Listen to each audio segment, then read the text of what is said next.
Ju përshëndes të gjithëve, mirë se erdhët në News Hour, unë jam Habi Hoxha, ne do të jemi së bashku në vijim.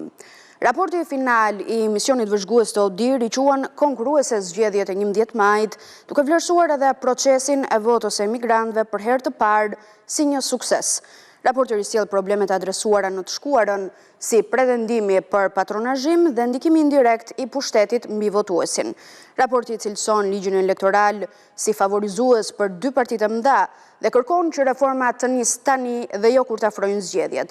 Raporti thot se procesi ditën e votimit duhet të shkëputet nga përfaqësuesit e partive politike. ODIHR ka publikuar raportin me gjetjet finale të zgjedhjeve parlamentare të 11 majit. Letërsi raporti thot se fushata u zhvillua e qetë, por polarizimi citohet nuk u shmang. Zgjedhjet parlamentare u zhvilluan në një mjedis politik shumë të polarizuar. Megjithatë, shqiptarët sipas ODIHR patën mundësi zgjedhjeje mes disa alternativave më 11 maj. Ndërsa konkurrentët bën fushat lirisht dhe votuesit kishin mundësi zgjedhjeje midis alternativave politike, fusha e lojës ishte pabarabartë, me partinë në pushtet që përfitonte nga përdorimi i burimeve administrative dhe ndikimi institucional. Për ditën e zgjedhjeve, raporti thot: Dita e zgjedhjeve ishte përgjithsisht e qetë dhe transparente, por në shumë vende nuk u respektuan procedura gjatë hapjes dhe votimit, me disa raportime për friksim dhe nxitje të votuesve. Në përgjithësi, vëzhguesit patën akses të mjaftueshëm për të vëzhguar të gjithë procesin. Në raport përmenden dhe akuzat për patronazhistët. Shumë bashkëbisedues të monitoruesit vendor zonal të ODIHR-it ngritën shqetësim në lidhje me ndikimin e rrjetëve të patronazhit në të gjithë vendin, duke pretenduar se premtimet për punësim publik në të ardhmen, favore administrative, përfitime sociale dhe leje u përdorën si një lef për të siguruar vota. Edhe procesi votimit u vlerësua i qetë në shumicën e rasteve, ndërsa citon dhe futjen për herë të parë të votimit nga jashtë, që është parë si një moment i rëndësishëm. Por sërish rekomandimet e hershme, thekson raporti, mbeten të patrajtuara, veçanërisht ai depolitizimit të administratës në nivelet ulta. Për të siguruar stabilitetin e administratës zgjedhore, duhet i kushtohet vëmendje depolitizimit të procedurës së emërimit të administratës zgjedhore të nivelit më të ulët, duke kufizuar gjithashtu zëvendësimet arbitrare dhe të minutës së fundit të anëtarëve të komisionit. Partive politike u rekomandohet gjithashtu që të shmangin ndryshimet ligjore në afatet limit, duke theksuar se çdo ndryshim duhet të kryhet në kohë. Kuadri ligjor zgjedhor duhet të reformohet në mënyrë gjithëpërfshirëse, përmes një procesi konsultativ gjithëpërfshirës, shumë kohë para zgjedhjeve të ardhshme, në përputhje me standardet ndërkombëtare dhe praktikat e mira. Teknologjia në zgjedhje ishte një tjetër çështje që përmendet në raport. Këtu ODIHR kërkon që vendimet për përdorimin e teknologjisë të përmbahen ligjet dhe jo të merren si përgjigje presionit politik. Nëse në të ardhmen merret në konsiderat zgjerimi i votimit elektronik, atëherë përdorimi i teknologjive të votimit duhet të menaxhohet në një mënyrë gjithëpërfshirëse, transparente dhe të integruar.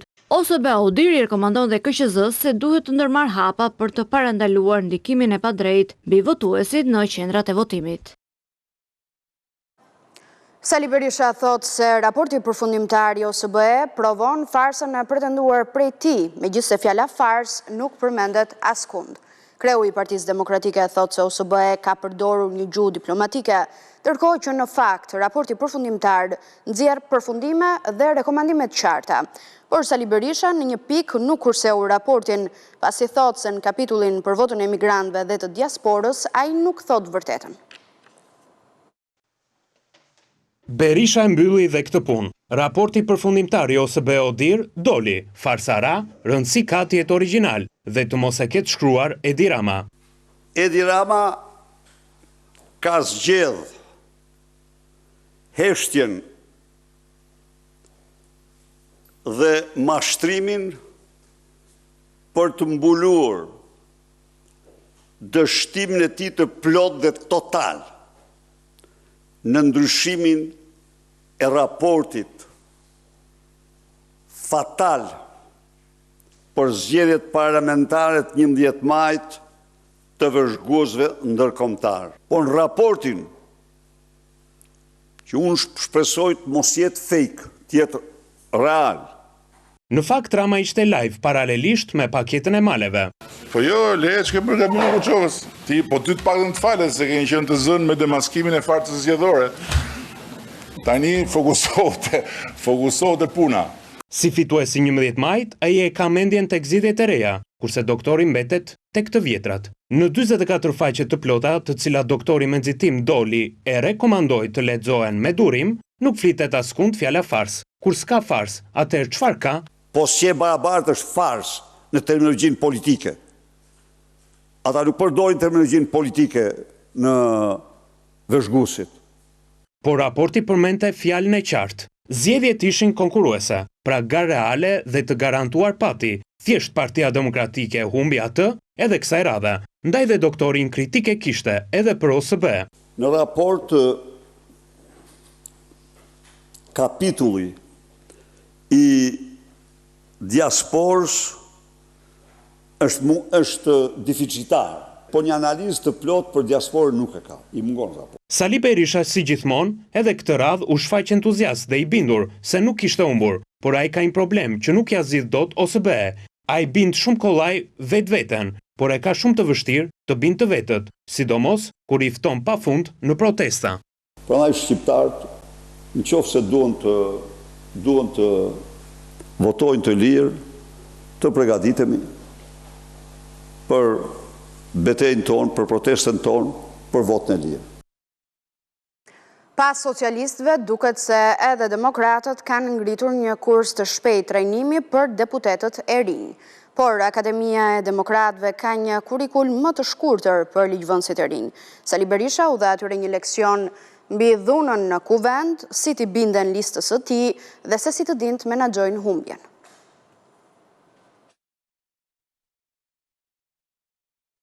Partia Socialiste ka akademin politike për të mësuar deputetët të menaxhojnë fitoren, kurse doktori atë të menaxhimit të humbjeve.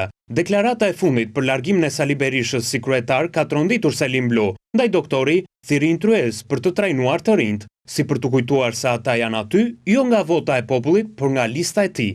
Shumë funksione dhe detyra mund të mirëni gjatë jetës, por si ai i deputetit nuk është asnjë. Ju jeni deputet me dorë në xhepa. Jeni njerëz pa asnjë staf. Çka e gjymton punën e parlamentit? Dhe si me duar në xhepa u kërkoi deputetëve të mos i shkelin më vijat e kuqe. Në çdo hap, në çdo veprim, në çdo votim, në çdo analizë, deputeti dhe ai që merret me politikë, ato duhet të ketë linjat e shenjta të kuqe që s'mund të preken, s'mund të kalojnë.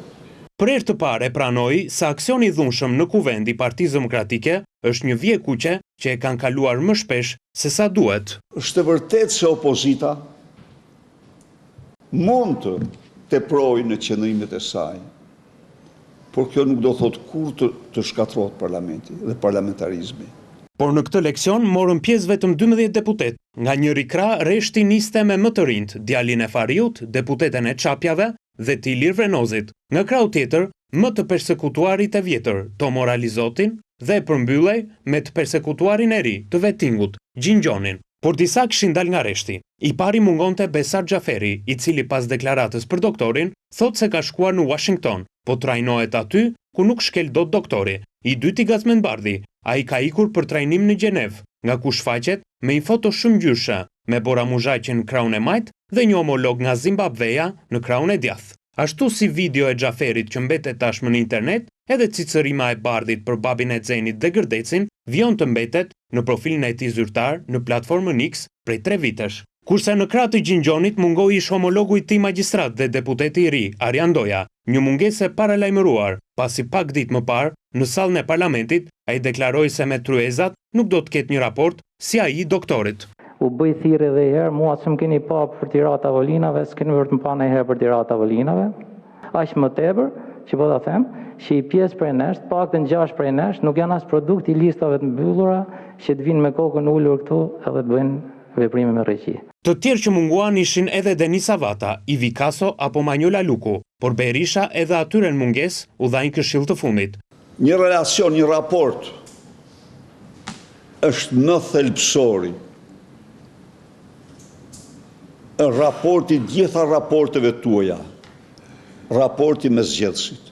I pari që e ka dëgjuar Këshillën nuk është deputet, por një politikan i ri në tentativë. Ai është parë duke ngrënë akullore rrugëve i pavarur. Shie, na bo 1, 2, 3, 4, 5 akullore.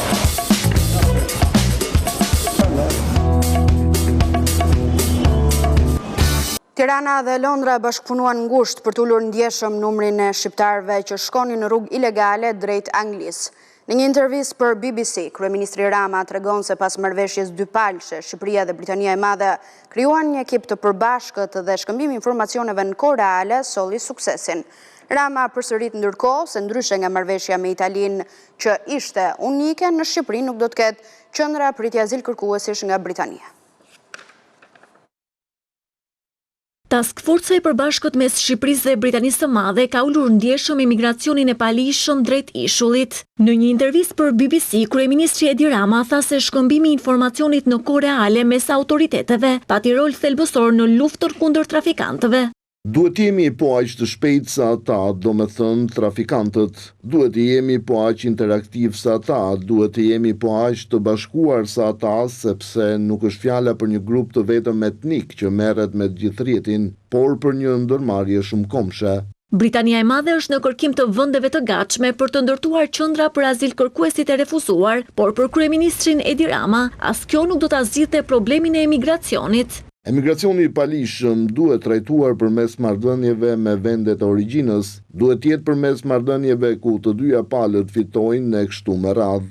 Dy kryeministra britanik nuk kanë marrë sinjale pozitive nga qeveria shqiptare për qendra kthimi në Shqipëri, ndaj Rama shpjegon edhe një herë se pse nuk mund të ketë një marrëveshje të ngjashme si ajo me Italinë. Në rastin e Shqipërisë dhe Italisë ka kuptim sepse është vetëm një det që ndan dy vendet tona. Por të marrësh njerëz në tokë, t'i fusësh në një avion, t'i sjellësh diku mijëra kilometra larg në një... Pikërisht emigracioni i palishëm dominoi dhe punimet e samitit të Berlinit të mërkurën në Londër. Në një deklaratë zyrtare, qeveria britanike thotë se Ballkani Perëndimor ka parë efektet negative të qenurit një rrugë tranziti për migrantët që kërkojnë të vinë në Bashkimin Evropian dhe Mbretërinë e Bashkuar. Ndaj u theksuar rëndësia për bashkëpunimin në nivel rajonal, dorsa u vlerësuan dhe hapat që po ndërmerren nga partnerët e Ballkanit Perëndimor për të harmonizuar regjimet e tyre të vizave me Bashkimin Evropian.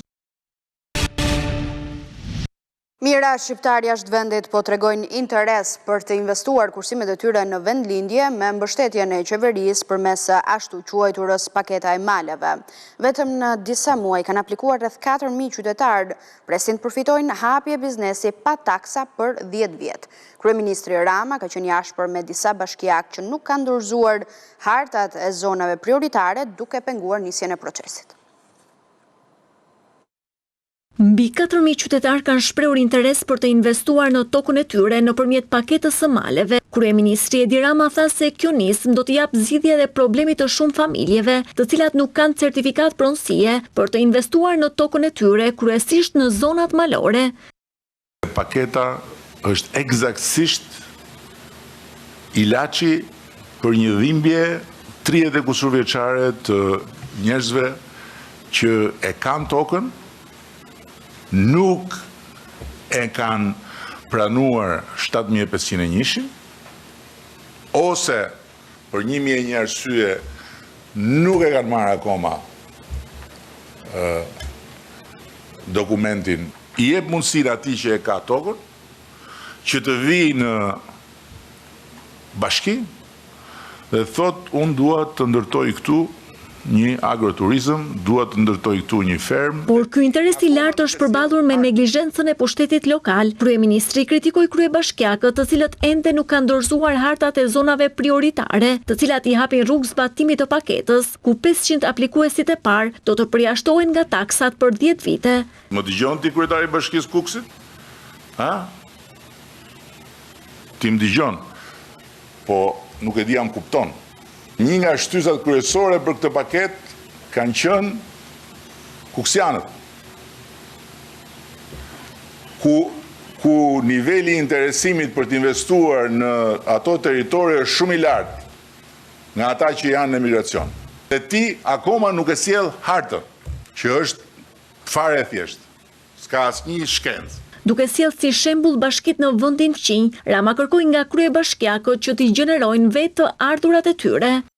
Nuk mund të jetë historia mblidh të ardhura nga qytetarët përmes taksave dhe pastaj shpërndaj dhe pastaj kërko më shumë nga të ardhurat, po duhet jetë dhe krijimi i të ardhurave të tjera.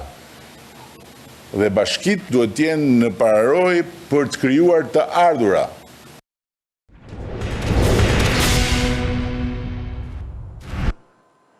Gjykata e posaçme apelit rrëzoi të njëjtën kërkesën e Ilir Metës për revokimin e masës së sigurisë duke lënë në fuqi arrestin me burg për ish-presidentin. Pavarësisht pretendimeve të avokatit të Ilir Metës për revokimin e masës së sigurisë, gjyqtare Saida Dollani vendosi të mos pranojë këtë kërkesë. Një ditë më parë, edhe shkalla e parë e gjykatës së posaçme rrëzoi kërkesën tjetër të Metës për ndryshimin e masës së sigurisë, duke lënë në fuqi arrestin me burg. Meta ndodhet në burg që prej tetorit vitit 2024 i akuzuar për korrupsion pasiv, pastrim parash dhe fshehje pasurie për aferën Qezdia, lobimin e Lëvizjes Socialiste për integrim në Shtetet e Bashkuara të Amerikës dhe pasuritë e padeklaruara. Dosja u dërgua për gjykim në fund të gushtit nga SPAK.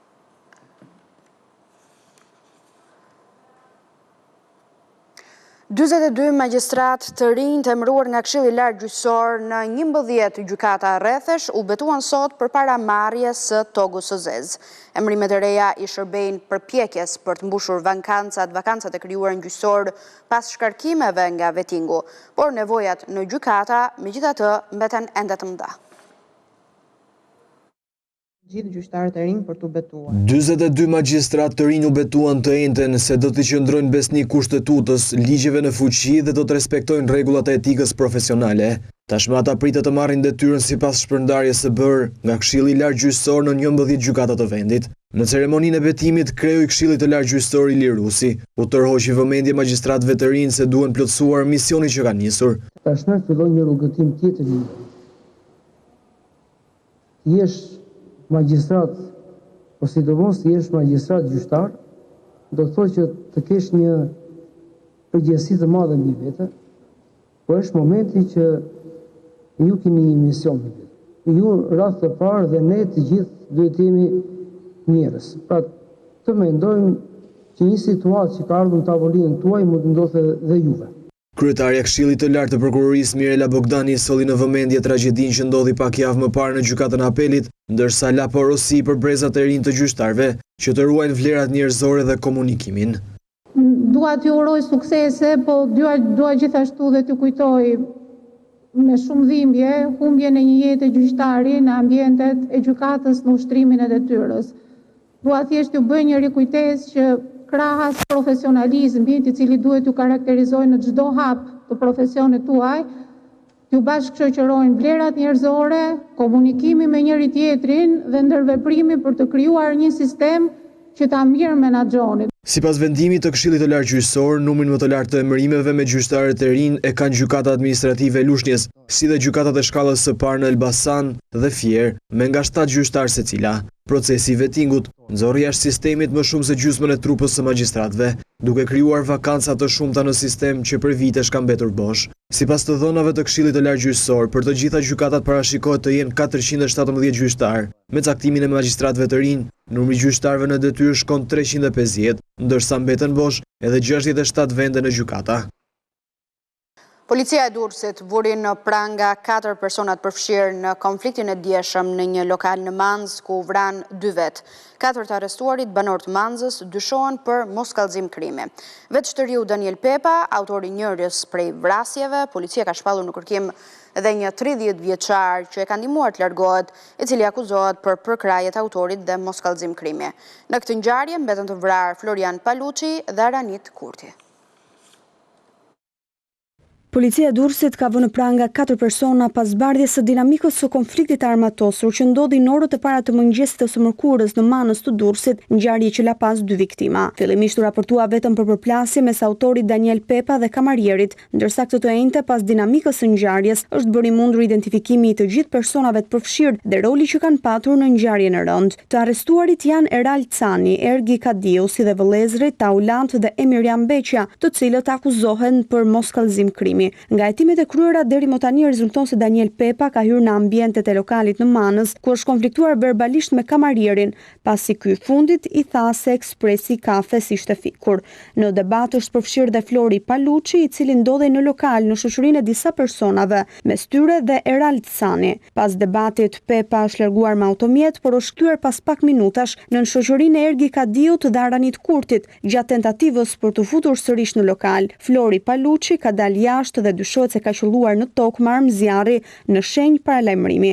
Në atë moment Daniel Pepa dyshohet se ka hapur zjarr drejt Paluçit, duke e plagosur. Ky i fundit më pas është përgjigjur me armë, duke qelluar në drejtim të Pepës dhe Kurtit. Përplasja me armë rezultoi fatale për Paluçin dhe Kurtin, të cilët humbën jetën në vendngjarje. Policia e Durrësit po vjon kërkimet për kapjen e Daniel Pepës dhe bashkëpunëtorit të tij të dyshuar Gëzim Mallçi, i cili akuzohet për përkrahje të autorit të krimit dhe moskallëzim krimi. Gjykata e Durrësit dha dënim maksimal me burg për jetë për Hysen Metën për vrasjen e të atit në Shën Vlash në shkurt vitit 2024. Edhe anëtarët e tjerë të familjes Meta që bashkëpunuan dhe fshehën vrasjen e kryefamiljarit janë dënuar gjithashtu me burg. Gruaja dhe fëmijët e tjerë ndihmuan autorin e vrasjes, Hysen Meta, për të groposur trupin e babait të vrarë në përpjekje për të fshehur krimin. Gjykata e Durrësit ka dhënë dënimet për 4 anëtarët e familjes Meta, të cilët ekzekutuan babain e tyre në Shën Vlash të Durrësit, ngjarje tronditse një viti më parë. Hysen Meta është dënuar me burg për jetë për vrasjen e babait Pëllum Meta. Ndryshe nga pretenca e prokurorisë që kërkoi për Hygerta Metën 30 vite burg, gjykata e Durrësit vendosi dënimin me 8 vite heqëlirie. Djali tjetër i familjes, Amarildo Meta, u dënua me 5 vite, ndërsa nëna e tyre do vuaj 3 vite heqëlirie, siç edhe prokuroria e Durrësit kërkoi. Avokatët kundërshtuan vendimin duke thënë se do të apelojnë në një shkallë më të lartë gjykimi. Nga hetimet rezultoi se krimi është planifikuar dhe kryer nga Hysen Meta në bashkëpunim me motrën Hygerta Meta. 2 vëllezër dhe një motër, sipas prokurorisë, kishin hartuar një plan për të vrarë babain e tyre, Pëllum Meta, të cilin e ekzekutuan në 10 shkurt të 2024 në Banesë. Sipas dosjes hetimore, Hysen Meta ka qelluar babain 4 herë me armë zjarri, duke i shkaktuar vdekjen e menjëhershme. Më pas, 2 të pandehurit, motor e vëlla, tentuan të zhdukin gjurmët e krimit, duke groposur trupin në kasollën e bagëtive pranë shtëpisë dhe duke simuluar zhdukjen e viktimës. Pjesëtarët e tjerë të familjes, Amarildo Meta dhe nëna e tyre, sipas hetimeve, kanë bashkëpunuar në krim duke zhdukur. Ne kemi mbritur kështu në fund të News Hour. Ju rikujtoj si gjithmonë adresën tonë zyrtare të webit abcnews.al, ku mund të klikoni në çdo kodit të njeni aty me lajmet më të fundit, po dhe të na ndiqni përmes valve të radios në 105 FM. Ju vjen të qëndroni me ekranin e ABC News, vetëm pas pak vjen faqa 4. Unë ju falenderoj për vëmendjen. Ndajemi këtu.